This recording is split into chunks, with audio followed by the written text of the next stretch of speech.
Good morning to you, and thank you again for joining with me this morning. You'll probably remember last week we talked of that great story of Mary and Martha.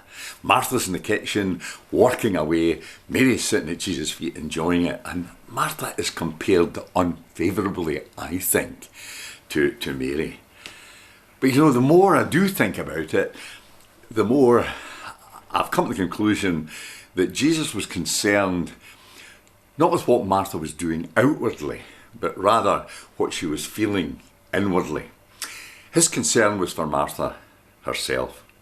How quickly he could size things up. He knew what was driving Martha, and he could see what made her tick.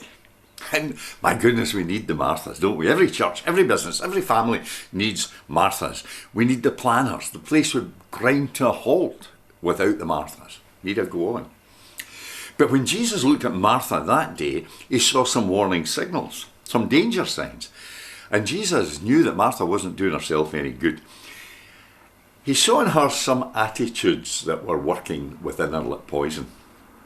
Let's look at those attitudes, because I'm sure we can find them in ourselves. He saw resentment. Martha was resenting Mary being in with Jesus while she was working. And resentment can ruin your life. And you know it, and I know it. I love that bit in Tam O'Shanter, Burns' Tam O'Shanter, when Tam is out boozing around the hostel reservoir, and he's telling his stories, he's flirting with the barmaid, and the storm outside is wild, but Tam is in a world of his own. But Robert Burns switches his attention to his wife Kate, who sits at home waiting for him to return, and she knows what he's up to. And he beautifully paints the picture of the waiting wife. And he says, gathering her brews like gathering storm, nursing her wrath to keep it warm. Nursing her wrath, and that's Martha in the kitchen. And you know what that kind of anger does?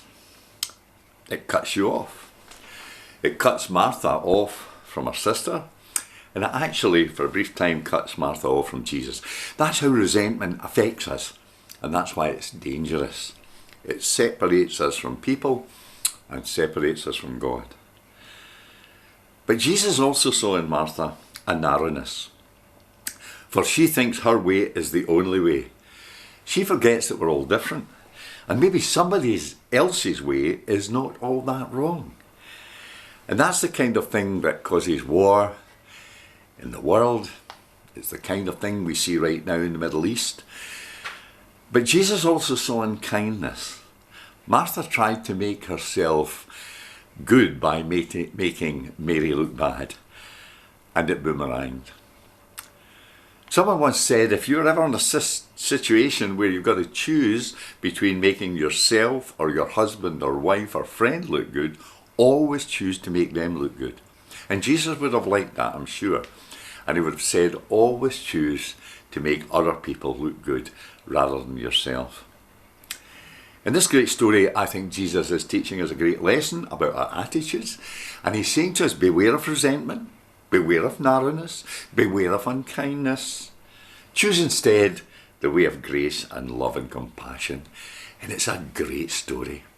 I'll finish it off next week. But in the meantime, thank you for joining with me today, and God bless you.